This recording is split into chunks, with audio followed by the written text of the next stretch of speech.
You are now listening to the Someone's Favorite Productions podcast network.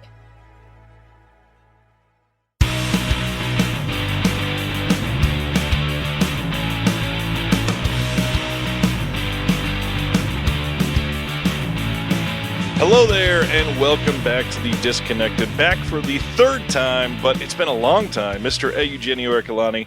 Hello, sir. Thanks for coming back with us. Hello. Pleasure to be here, as usual. I believe a year and change. Yeah, I think the last time. one went up was in August of last year, and we recorded that like a couple weeks or a month before that even. So we haven't talked like this in a good 15 months. It's good to be back. You just recently were a part of a conversation with a dear friend of mine, Mr. Sam, over in the UK, film blogger Sam.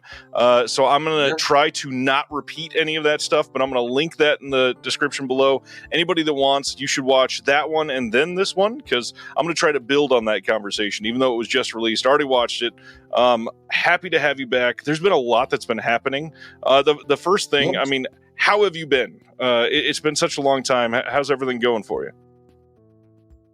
Not too bad. Not too shabby. I've been busy. Work is good. It's good.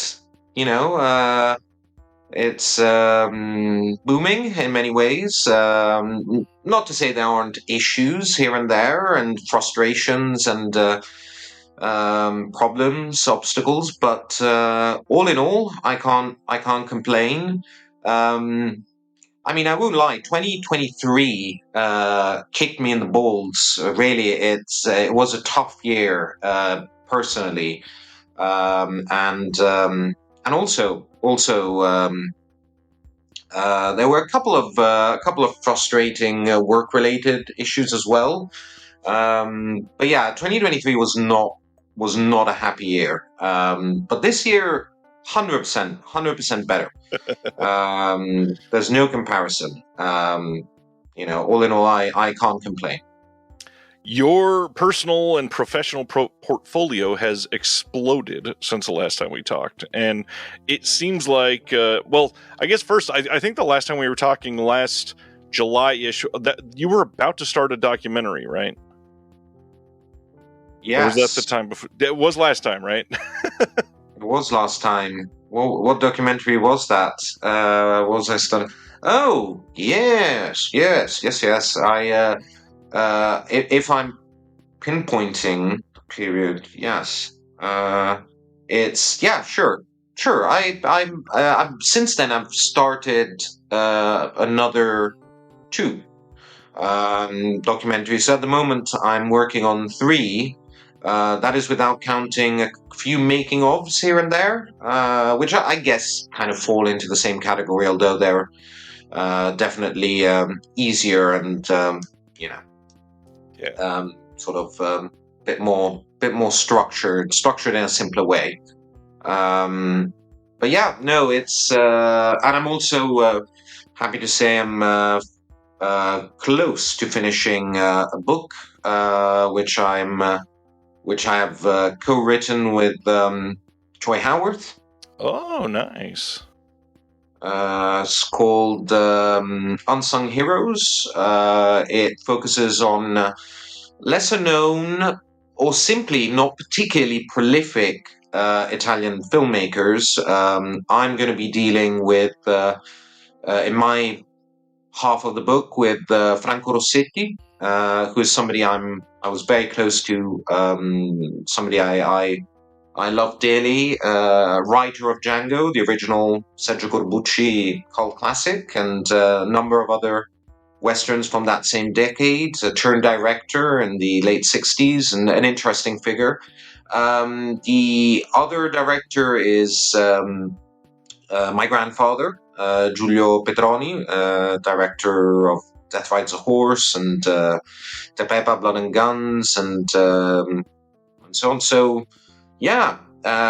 Whereas Troy is going to focus on Massimo Dallamano and Vittorio Salerno. So, I think an interesting project. I'm very curious to see how that goes down. I am as well. I mean, two great people working on directors that need more attention. Sounds kind of right up my alley. Forgive me, did not bring the latest book that you had written down with me, but I mean, the insights that you have with some of these people are incredible, and the way that you have framed your previous writing has inspired me and hopefully inspired many others. But that's why I've always been interested with having you as somebody that I can reach out to, and we've talked quite a bit over the last few years. One of the things I'm super proud of is you started writing in the Physical Media Advocate, the magazine that I put out. This is an issue with your Amelia Kincaid interview in here. Anything you want to share about that one? Yeah.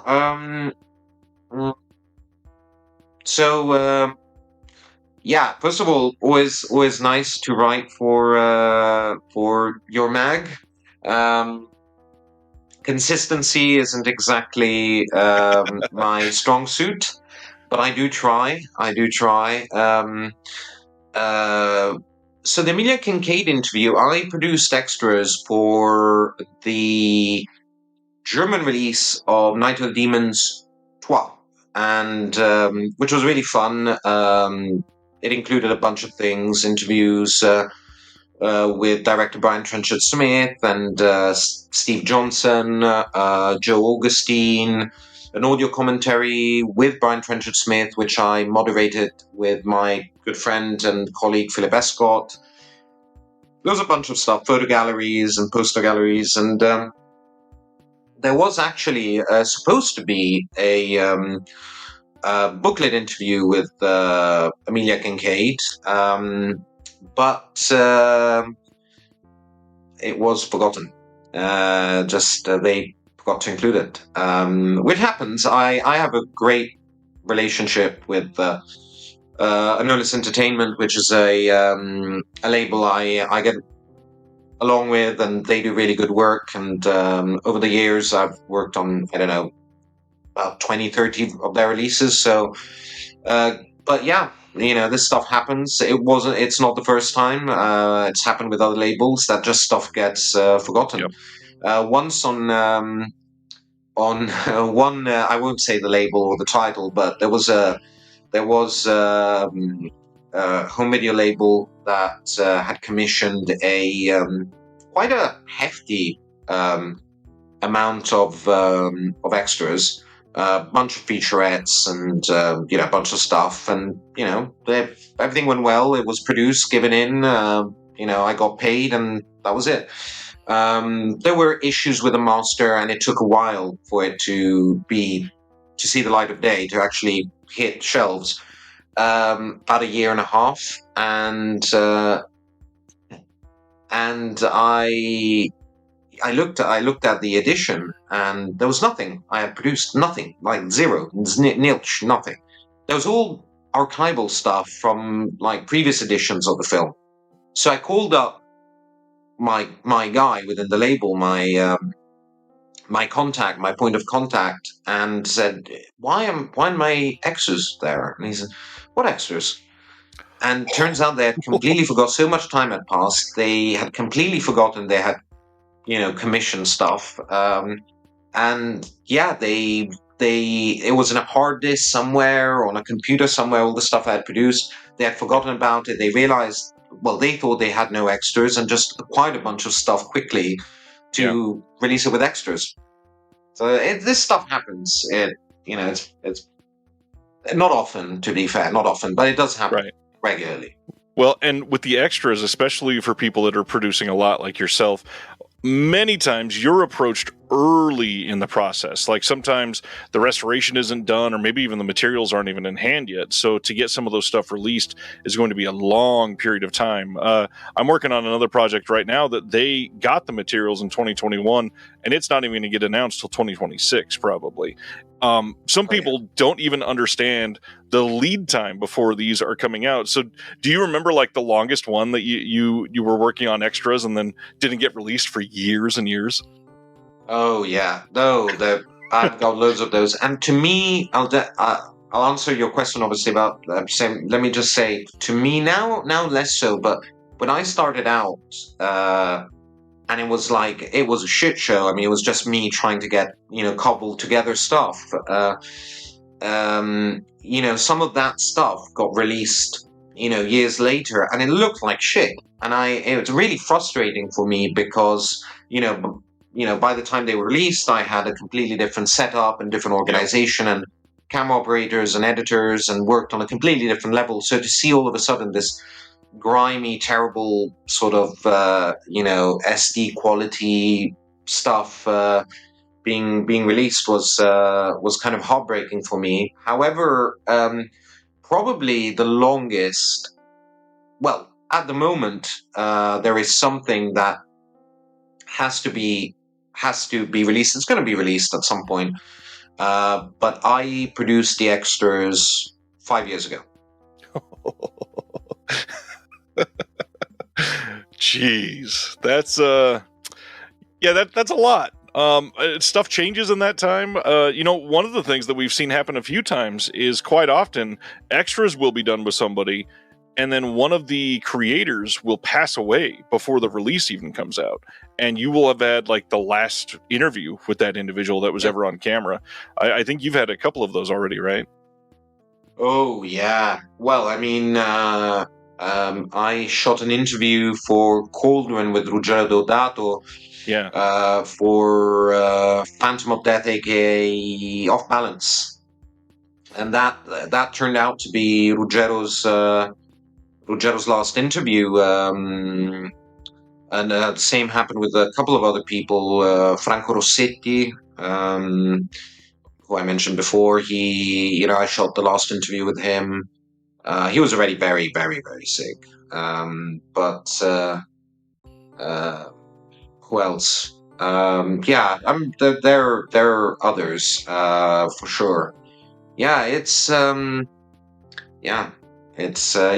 won't lie. I mean, a part of this job makes you feel a little bit like some sort of confessor, because you are essentially going to people that are sometimes literally dying. I mean, I've interviewed people with various conditions, in very bad shape, with cancer, or just simply extremely old people that are well aware they're dying, and in fact some express the desire to pass away as quickly as possible, and you are intercepting these people in a very delicate moment of their existence, and it gets under your skin sometimes. You feel definitely a level of responsibility, but also you realize you are acquiring a lot more than just simple information. You are essentially, sometimes, in the cases I mentioned before, recording their last thoughts. And with Ruggero, it was I think I don't know. I think he probably knew that was going to be one of his, maybe not his last, but one of his last interviews. I remember, when I asked him, how do you think people are going to remember you when you're not here anymore? And he answered, well, obviously everybody will remember me for Cannibal Holocaust. I'll be the guy who directed Cannibal Holocaust, but in a way, maybe it's my fault, but I wish I was more, and I wish other things I had done were equally popular. So I think, there's, it's bittersweet. Everything about this is a bit bittersweet. One thing that's kind of related to that is you have this network of people, and because of that, you've had to interview some of the same people quite a few times. Like Lamberto Bava, you've talked to countless times on camera for stuff. How do you keep these fresh when you're going back to somebody for the fourth and fifth time? Do you have a different approach? Obviously, you can talk about title specific things, but how do you keep digging up more to make these interesting for consumers? Well, okay. Well, first of all, I never try to, like, either it happens organically, and obviously I don't stop that process, but I don't go in these relationships, in these interviews, trying to be friends with the people I'm interviewing with. Right.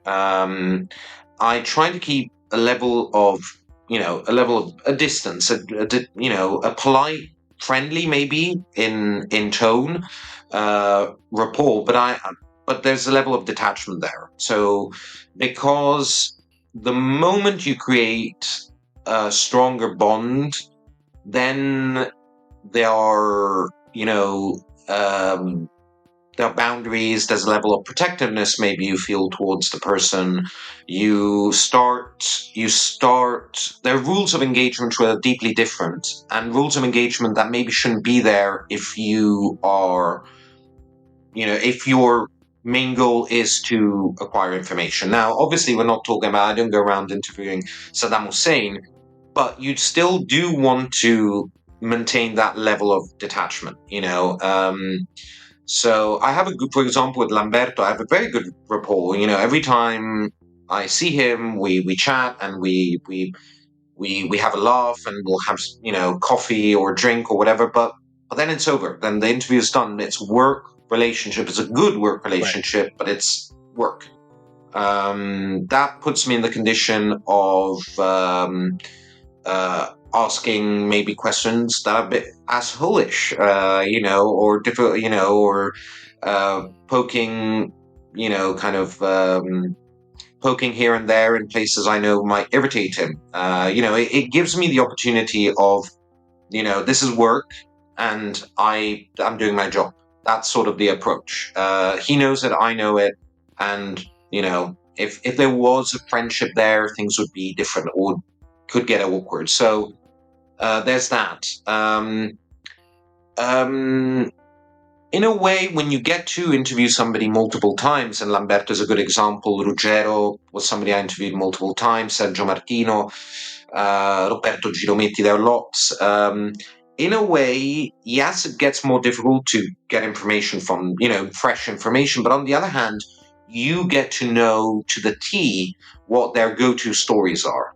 Yeah. So, because all of these directors have, their anecdotes, their go-to anecdotes. So what I'll do is, I know that the first 20 minutes of any given interview with one of these people, but this goes even for people that, not necessarily with me, do multiple or have done multiple interviews. There are people that are used to, being interviewed on a regular basis. The first 20 minutes is going to be shite. You get it out with, you get them, you get all the stuff, their go-to answers, all their, comfort zone answers. Yep. You get them out of the way, and then you could get to the good stuff. And yeah, it changes with every interviewee. Some work with, Umberto Lenzi, for example, worked with a level, he worked with a certain degree of, confrontation. He responded to that. One of the tricks is not to be not to fill them up with too many compliments, because they're all men and women, of course, at times, with big egos. But nobody really wants to be interviewed by a fan. They want to be interviewed by somebody who knows their body of work well. That's the thing. Being interviewed by somebody who is too appreciative is something that can get annoying. Right. So, but you have to dose it every time, and kind of like figure out, a little bit, how that person reasons, and what. It comes down to, singular people. But yeah, it's tricky. It can get tricky, but it's fun. I enjoy that part of the process. What's interesting is we're doing it right now. This is the third time we've talked. I got to come up with new things this whole time too. So one of the things I wanted to do is a recap of some releases that were important to me, some stuff that you and I kind of worked on the same disc together even, and stuff that you didn't cover with Sam. So one of the big things is I've been producing for TerraVision, and over this last year, we got this beauty, Satanic, and you did not get to talk with Sam about this one, and we never got to talk about it publicly. So what all did you do for Satanic, and why is it so cool that this film is out there finally? So, Satanic, first of all, let's say what is Satanic. Satanic is an adaptation of a fumetto nero, literally the literal translation is black comic strip by Magnus Bunker. I just received a message from my WhatsApp desktop from Francesca Ciardi, the lead of Cannibal Holocaust. That's actually really good news. I was actually waiting for a message. So, Satanic it came at a time in which there was a big boom of these fumetti neri. They were very pulp, violent comic strips. Although exploitative on a certain level, they were actually written and conceived by quite refined artists and writers, and they tapped into a lot of what was happening in Italian society at that time, definitely very cynical in nature.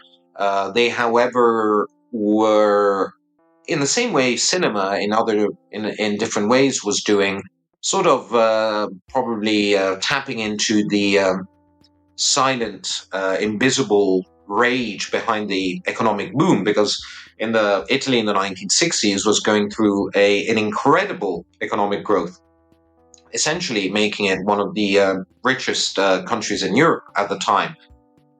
So, I think there was an attempt to try to tap into, a lot of what was happening, behind the scenes of wealth and comfort. So in a way, I think they become political in nature. A lot of these fumetti neri. Now, film took these very cynical pulp stories that were somehow kind of latching on to a certain level of darkness within Italian society, but the times weren't quite right to really bring all that level of darkness onto the screen, and so these adaptations, and I'm thinking of Satanic by Piero Vivarelli, I'm thinking of Criminal by Umberto Lenzi, and the sequel, The Mark of Criminal, Mr. X, a number of these, and also probably the best of all these adaptations, which is the Dino De Laurentiis produced Diabolic by Mario Bava. All these films became something slightly different. The stories were similar, and the characters were obviously the same, but they were tapping into a more jokey kind of nearly kind of cape and dagger sort of or spy story kind of approach. They were never as violent as the comic books. They were never as sexual as the comic books. They were a lot more, we would say at the time, cinema per ragazzi. They were more like kids films, maybe teen films for young adults, but definitely nowhere near as dark as the source material was. Satanic is one of the most popular of these films, directed by Piero Vivarelli, who is an interesting figure. Let's face it, not a great director by any stretch of the imagination. But fascinating. His story, his personal approach to cinema, and his moving around the industry is more fascinating than the films he actually got to make. Although I would make an exception for The Snake God, which is a very interesting film with Nadia Cassini and Beryl Cunningham, because he's mostly known for erotico esotico italiano, the exotic erotic Italian, this Italian strain, which he's probably one of the most important, together with Ugo Liberatore and other directors, one of the most important sort of auteurs. And but Satanic is arguably his most famous film, starring Magda Konopska. It's a very odd film because you look at it and it looks even at the time, it looks older than the actual age it has. I mean, it looks like a film from the early 60s than a film from the second half of the 60s. Just the humor, the tone, the atmosphere, it feels much more like an early spy movie, Italian spy movie than a dark film from the late 60s. But it's fun. It's definitely has a very nice kind of a bossa nova like soundtrack and very pop. It's a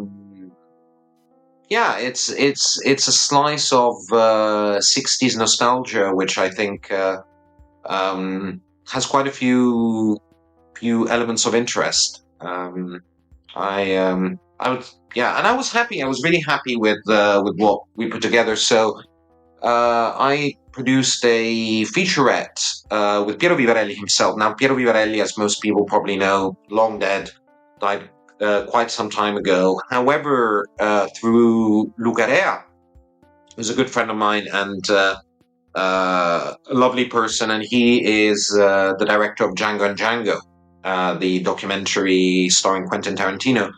And Luca was nice enough to lease me his interview with Piero Vivarelli, which is extremely entertaining. I mean, I think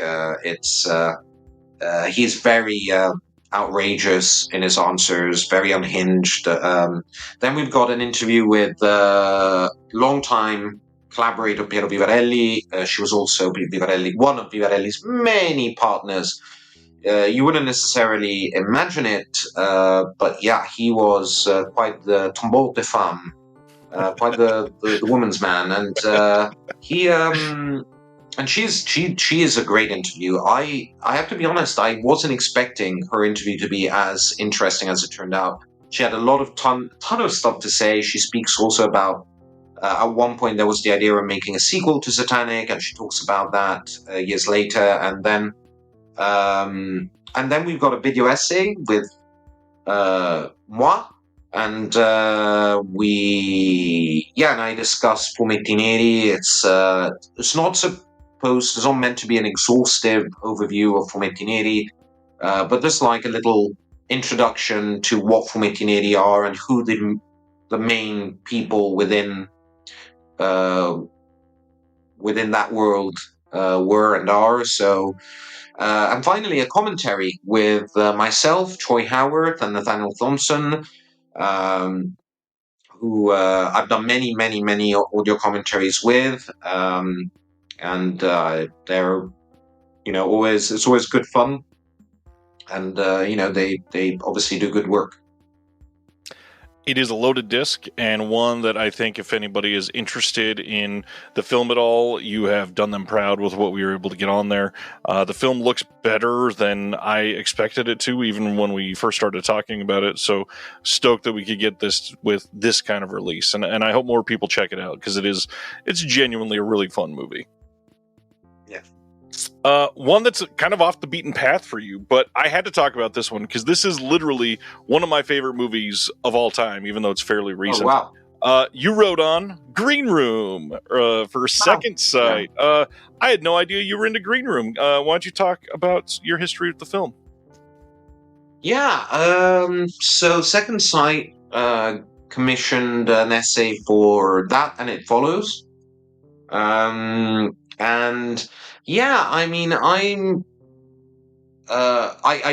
do like Green Room, and I do like It Follows, of course. But as I'm, recently, I've had a number of conversations in regards to another film I worked on, which is another release I worked on, which is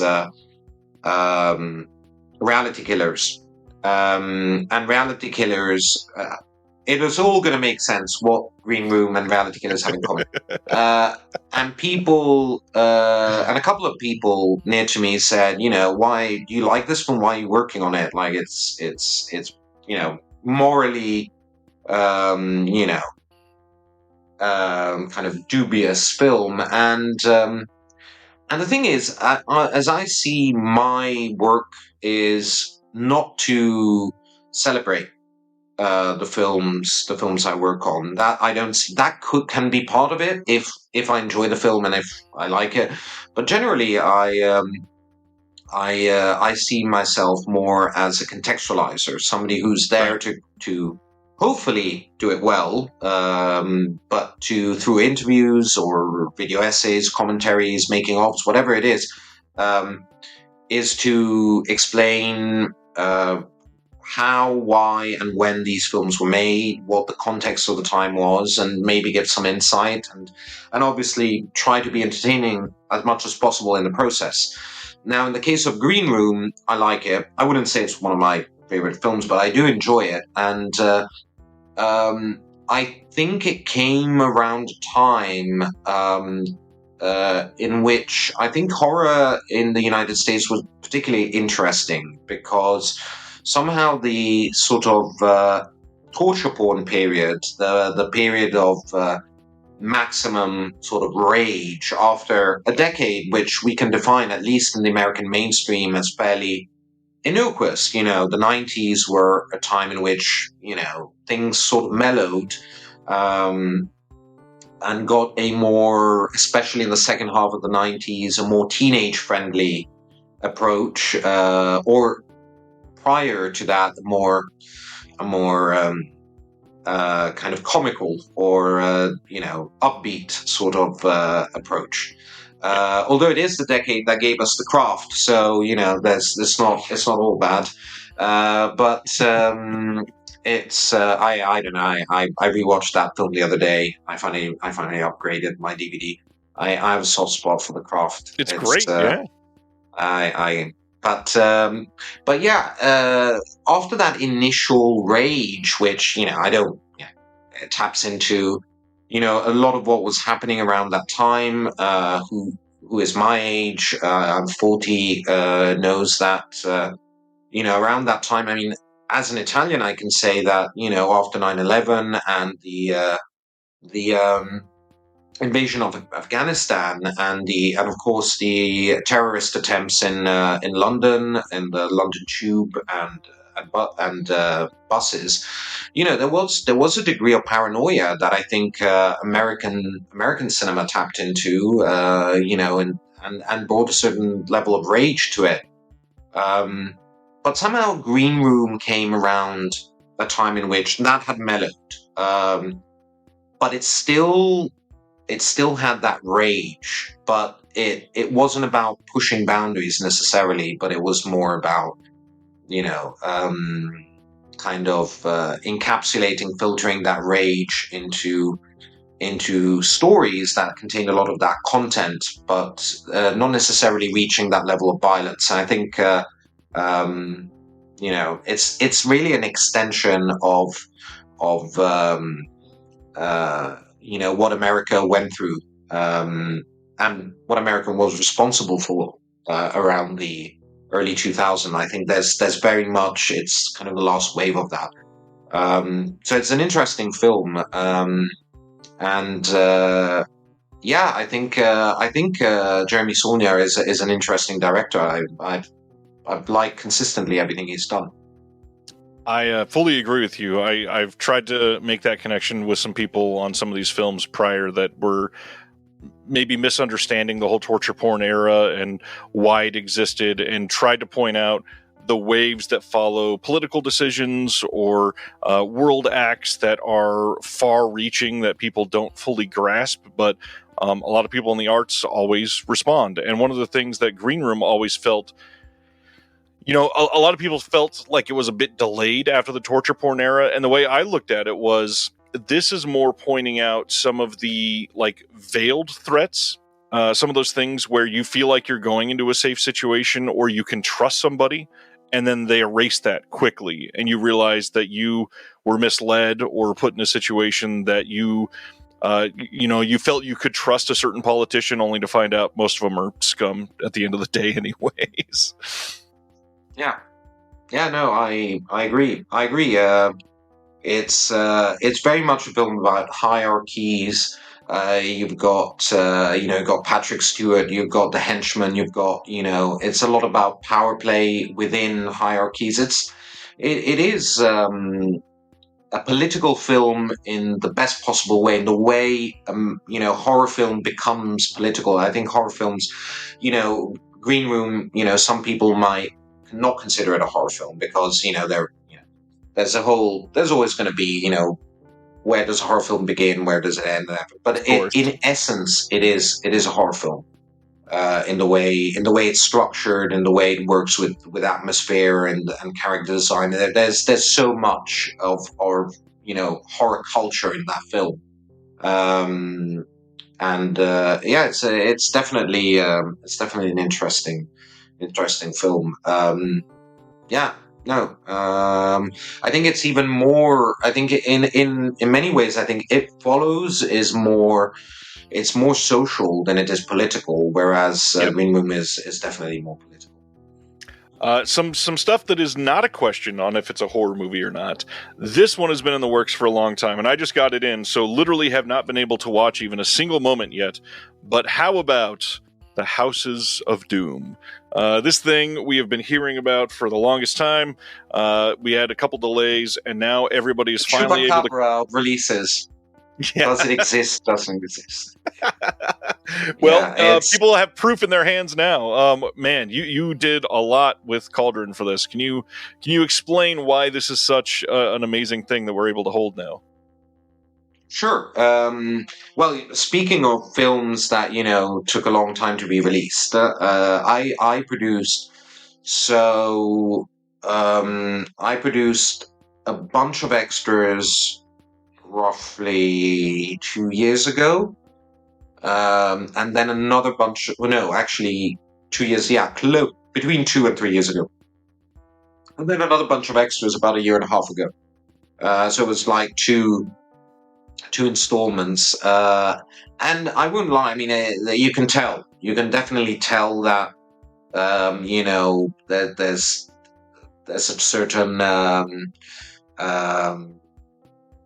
discrepancy in the extras. Like, for example, I've now recently finished work on another box set which contains multiple films. I can't obviously really reveal what the box set is, and that was done differently. I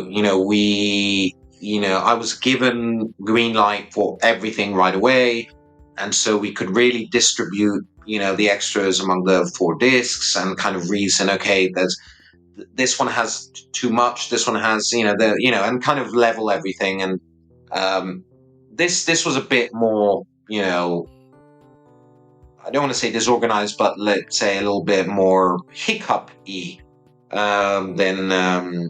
than subsequent box set. However, it came out well. Yeah, there's lots of stuff. There's 3 interviews with special effects technician Elio Terribili. There's an interview with actress Cinzia Monreale, art director and production designer Massimo Antonello Gelling. 2 interviews with cinematographer Nino Celeste, Claudio Simonetti, Vince Tempera, the 2 composers. Commentaries, a bunch of archival stuff, a never used or seen interview with AD Michele De Angelis. There's a lot. I'm sure. Editor Alberto Moriani.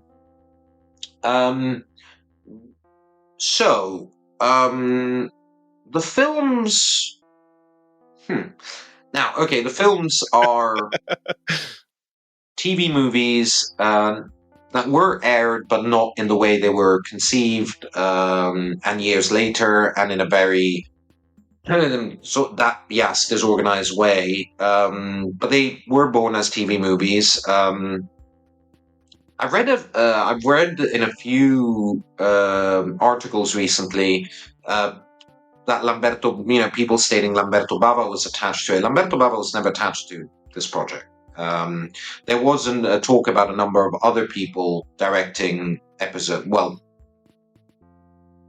films within this Right. within the Case Maledette House of Doom umbrella. One was Marcella Vallone, director of Spectres and Maya. But no, Lamberto Bava was never involved in this specific, let's say, anthology series. However, we're talking about small films, and I think there's a really good film among the four. I think House of Clocks is a really interesting film and one of the best late Fulci films from the 80s.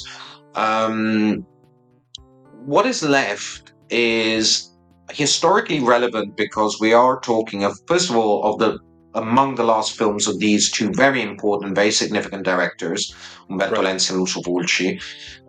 We're talking about an interesting moment in the Italian film industry and television world, and every film contains, an idea, an element, something of interest. Some of the work as a whole, doesn't quite, reach the level one would hope for, but they are all interesting in their own way. And yeah, I mean, I think we're talking about two incredibly influential directors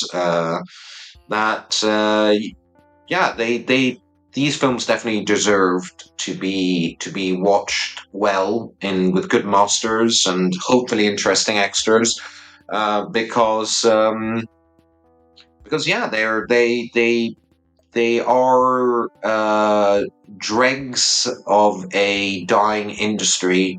And I think a lot of the fascination for these films comes from they're infused with a melancholy, with a sadness, with a bitterness. It's embedded in these films. It's in the cinematography. It's in the atmosphere. It's in the locations. There's a level of there's something, they smell of death, these films. Right. Because everything was dying. The industry was dying.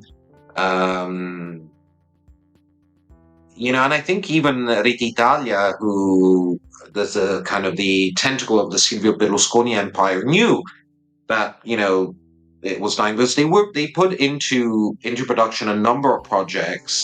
This was the one that got kind of the shit end of the stick. They didn't really give these films proper funding.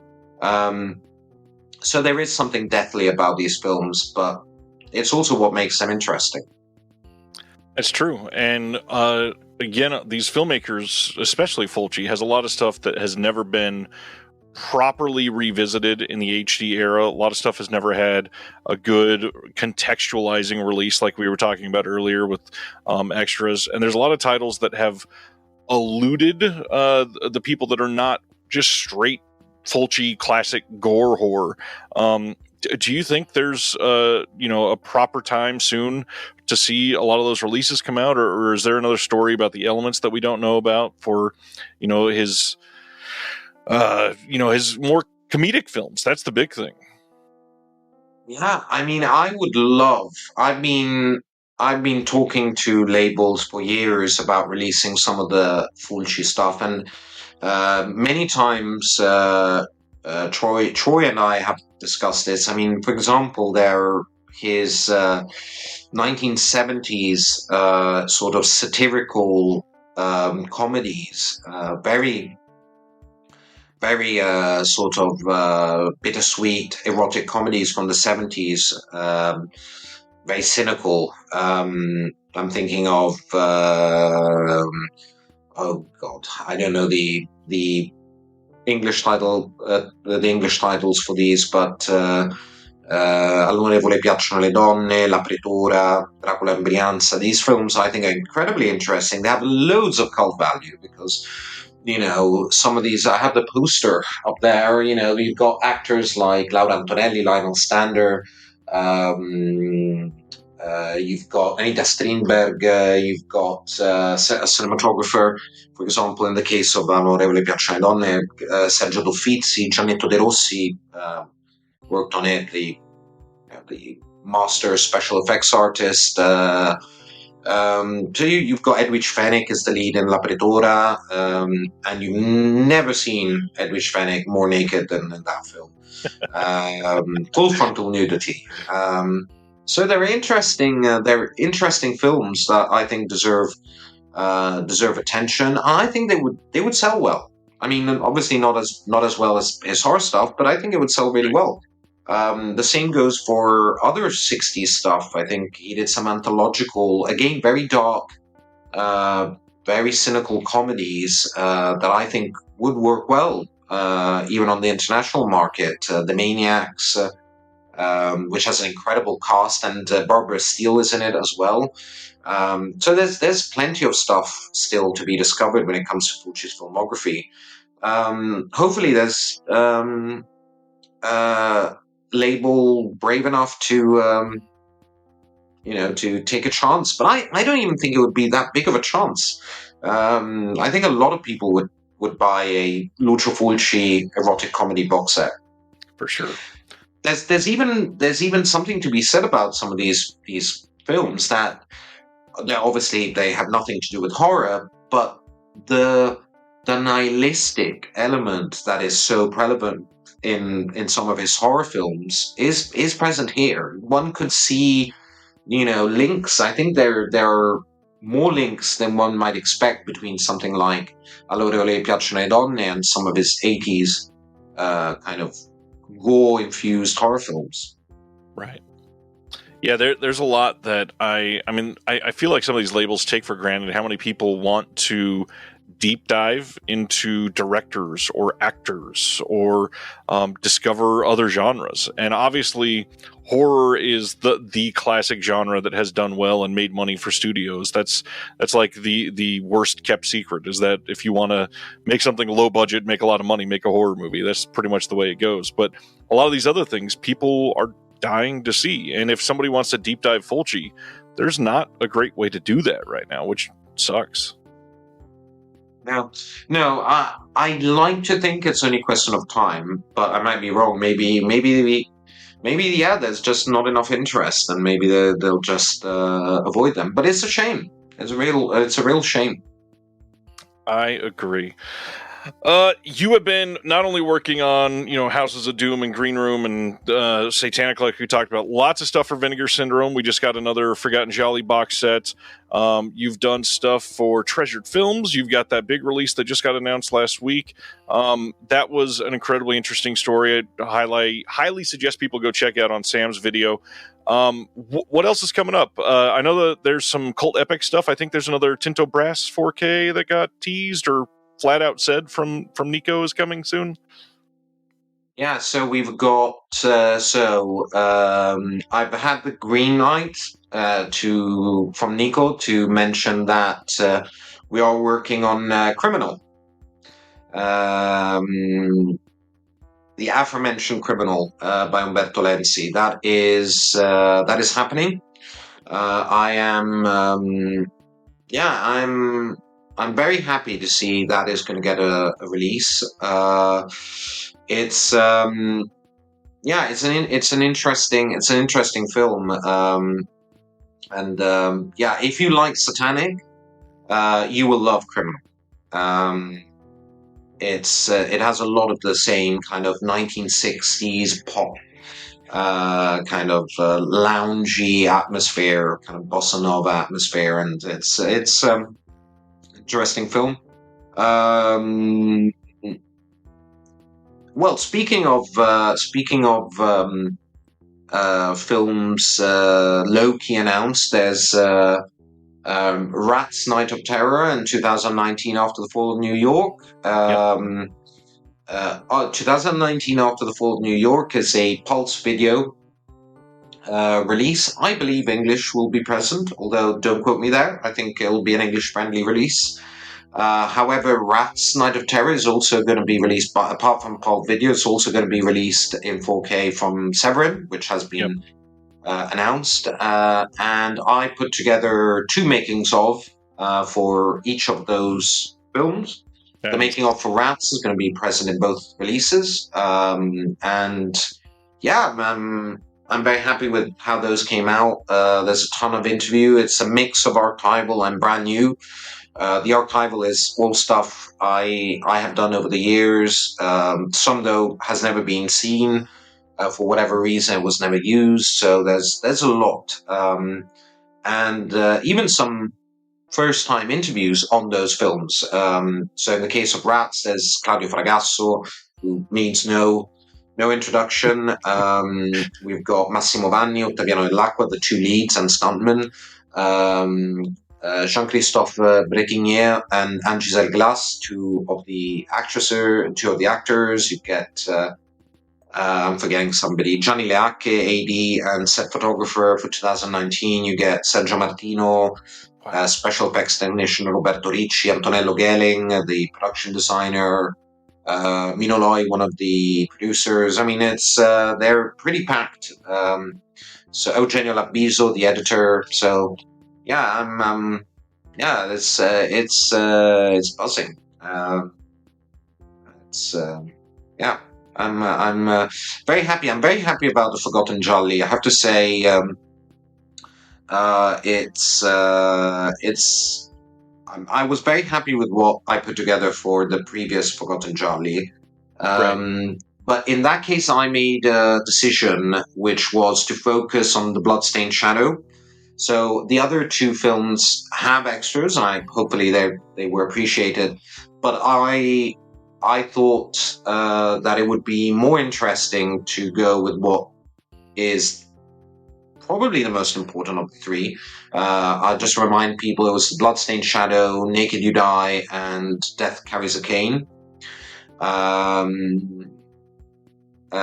Which Death Carries a Cane must be one of the least threatening titles for a giallo. It's up there with The Killer Is on the Phone. I remember when when I talked about it with Alberto De Martino, the director. He was a very funny guy, and he just died many years ago. But Alberto said he hated the title when the distributor and the producer said they wanted to change the title into that. He was like, people are not going to be frightened. I mean, the killer is on the phone. Well, just tell him I'm not in. It's it's so anticlimactic. But anyway, so out of the Forgotten Jolly, I thought the Bloodstained Shadow was something that had releases, but not very strong extras, or just not many. Maybe very good, but just not many. So I went nuts with the Bloodstained Shadow. I mean, there's everything. I think it's one of those releases I'm very critical of what I do, and I'm always hypercritical of what I do. But I look at that and I said, well, there's no way I could have done more. I mean, there's the director, writer, there's the production manager, the Claudio Simonetti, uncredited musician and composer. You got the 2 leads, audio commentary, photo gallery. I mean, there's everybody. In this case, in the new Forgotten Jolly, it's a bit more distributed. I mean, there's an average of 3 featurettes per film. But yeah, there's a lot of people. There are a lot of people that have never been interviewed. Piccio Raffanini, the director, co-writer of Pathos, L'Obsession, A Taste for Fear, never been interviewed. Paola Comencini from Mystère had never been interviewed about that film. Umberto Smaila, who's a big name in Italy, had never been interviewed for Sweets from a Stranger. So I'm very happy with the extras for that. You're chasing down so many things. How do you feel about the industry as a whole right now? Because obviously we've been told for years that this is crumbling, and I think we talked about this the first time that we had one of our conversations. But even since then, I think there's a lot of people that expected some labels to fall out of relevancy, and really labels aren't falling. I mean, we're getting maybe less consistent releases from some of the smaller labels, but we're getting more releases than ever. On my weekly show, I'm averaging like 65 announcements for physical media a week. And that's mostly just covering English-friendly releases. That's a lot of releases. I think, first of all, home video has always been niche. Right. I think there is something that people tend to forget. Like, yes, there was the VHS era is a world unto itself. It's like, but generally speaking, even the VHS era, it has always been niche. I mean, the difference is that, yes, you would find, people would buy an occasional DVD, for example, or VHS. But most families, most families in the kind of a heyday of DVD, they would have, 3, 4 films, 5 films, 10, whatever, their favorite films, a Harry Potter box set, or, the Star Wars films. So, they like the level of collecting we're talking about has always been niche. Most people, even in the heyday of VHS frenzy, didn't have, what I have behind me, or what you have behind you. This has always been niche. The streaming services have replaced video rental places. But when it comes to buying physical media, it has always been niche.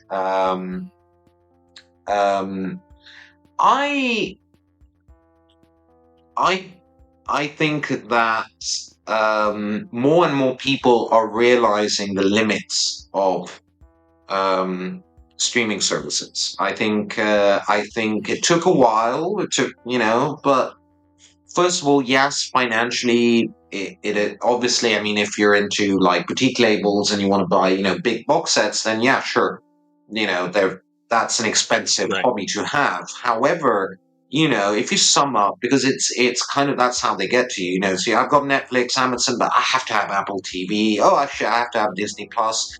I have to have whatever, movie, or, all these things stack up. And at the end of the month, you're paying, in euros, you're paying what, 50, 60 even euros more a month? often. Yeah.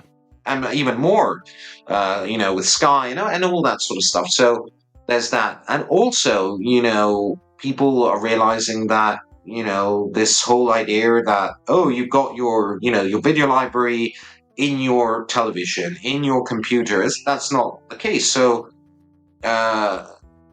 because it's the first time that something has been replaced, or at least that's the narrative, that had been replaced by something that is not objectively better. Right.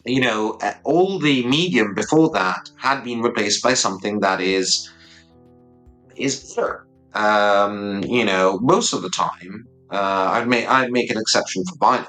But VHS, cassettes, music cassettes, and or audio cassettes and DVDs, there was something objectively better taking its place.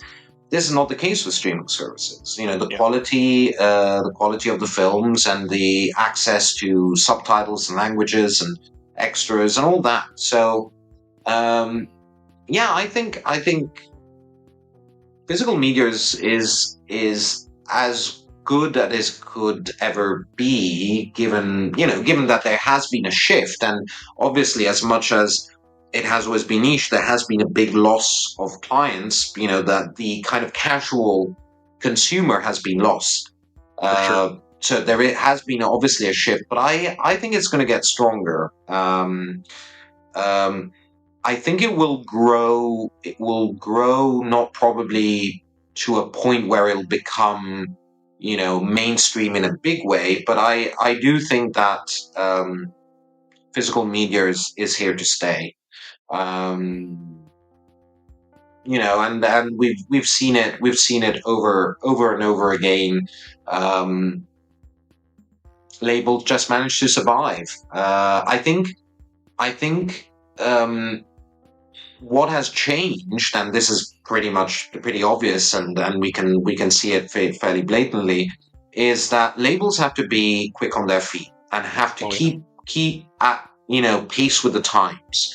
A lot of the labels that I think are struggling are labels that are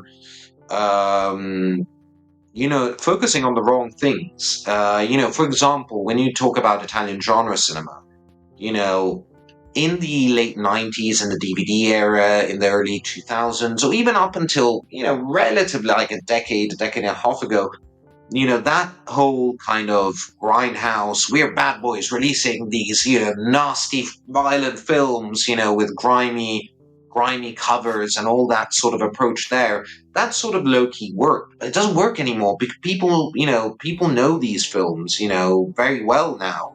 Right. And they expect a level of respect towards some of these films, not all of them, but that sort of kind of grimy sort of, trying to tap into, the kind of grindhouse-ish kind of aesthetics and that sort of general approach. You know what I'm talking about? That sort of stuff doesn't work anymore. So you have to kind of, you have to kind of tap into the zeitgeist of the times. I think labels have to be, and they have to be very careful with the films they choose. And you mentioned Treasured Films. Treasured Films is doing something very intelligent. They, depending on the film, they'll decide what kind of packaging is more financially viable. You have to calculate things a lot more. You can't release stuff without extras. That's just unheard of now. That you could get away with it a while back, but you just can't anymore. I think you have to invest more money when you're opening a label, and you have to be very careful with the films you choose, but at the same time, and how you present these films, but at the same time, I think there's leeway for growth, and physical media, I think, is here to stay, honestly. And the cool thing is there's still a lot of untapped markets. I feel like a lot of these labels are going to be finding maybe a niche within a niche here soon and focus on something that has never really had its heyday. I mean, the first time you and I talked, we talked about some of the Peplum films. Those still don't have a lot of releases. The Asian market has been exploited for Cat 3 and martial arts, but there's all kinds of dramatic Asian films that have never seen any days. There's all kinds of comedy films that have never come out from anywhere in Asia.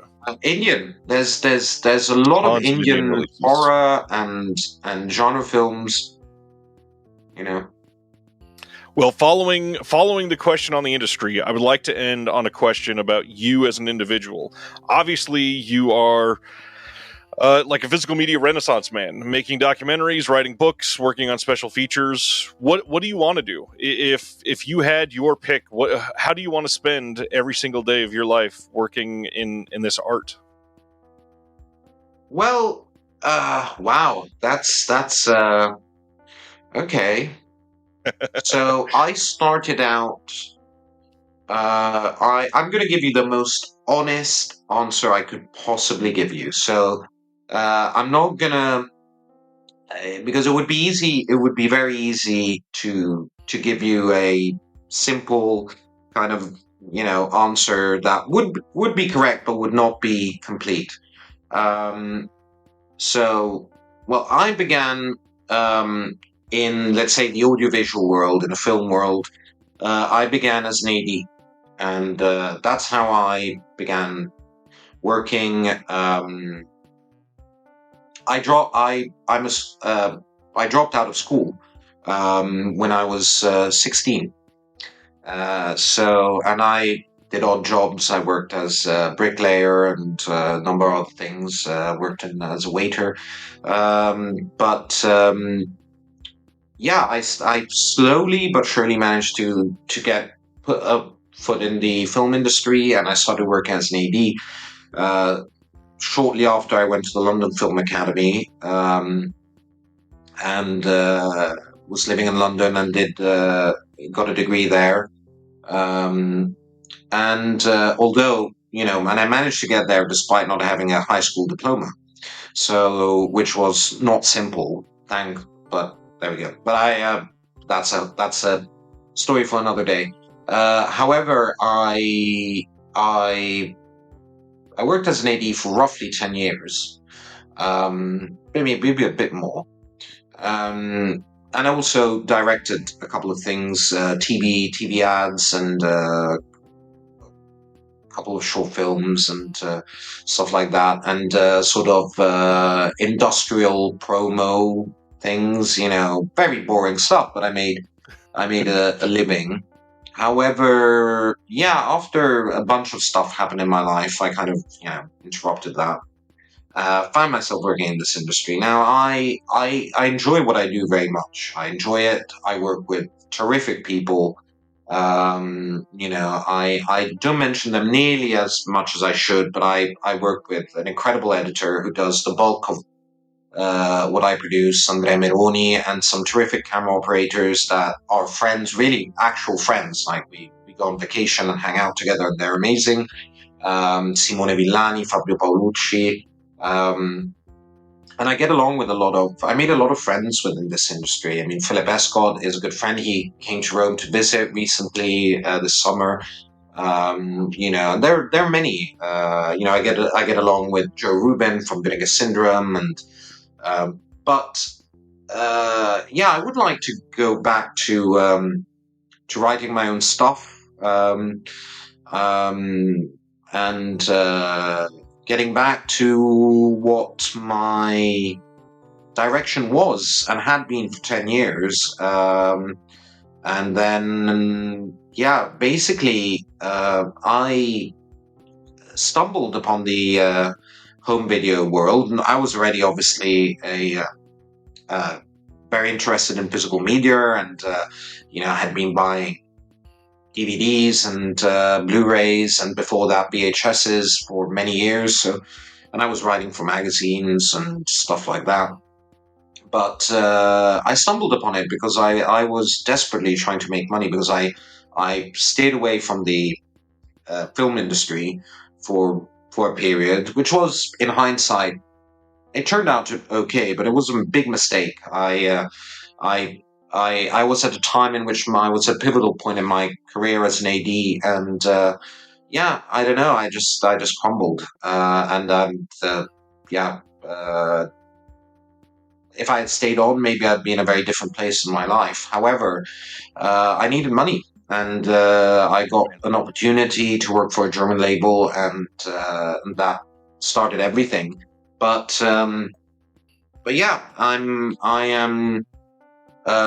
It's a catch-22, because working in extras is or in the home video is like a golden cage. It's great, and I love it. But at the same time, and it fills my days. I mean, it's non-stop. But it's kind of a catch-22 because, it doesn't give me time or opportunities to do other things. And it kind of puts you in a comfortable place, and you should always avoid comfortable places when it comes to artistic endeavors, because you just stop. That's a little bit what I did, at least when it comes to what I was planning for my artistic or career path. So hopefully I'm going to manage to integrate more personal projects with what I'm doing now. I do like to think my personality seeps through some of the things I do, but regardless, I would like to circle back to what, a few dreams and a few things I wanted to do years back. Well said. I mean, a lot of that, especially staying away from comfort zones, is something that a lot of people in the arts live by and have pushed boundaries on for years. And without that idea, we would not have most of what we have out there. So I hope you're able to create for many years to come, do what feels best for you. And on that note, just want to say thanks for all your time. For everybody listening, from your point of view, just one word answer here. Who do you think is one of the most exciting labels to watch over the next 18 months? Every label has at least one or two things I'm really excited about. However, out of the ones I work with, I would say, as things stand now, Vinegar Syndrome and 88 Films.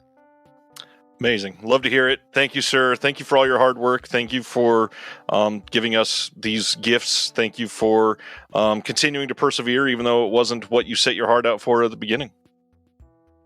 Oh, but I love it. I put every single organ into this. We can tell. Thank you. I appreciate that.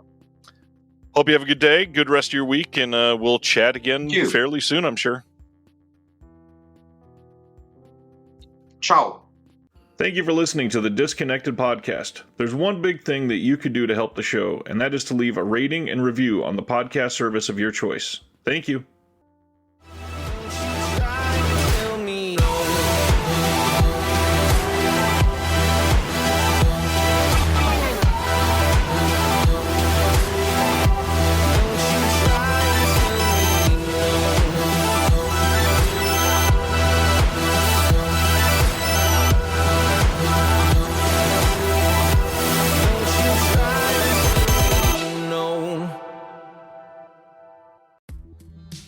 Hello, this is Chris Haskell from They Live by Film.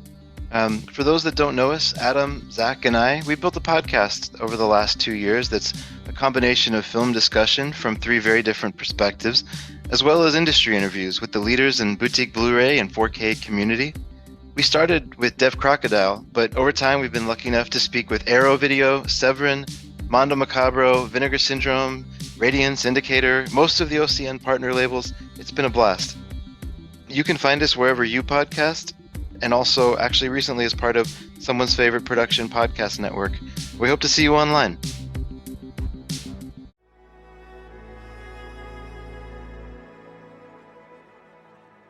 Thank you for listening. To hear more shows from the Someone's Favorite Productions Podcast Network, please select the link in the description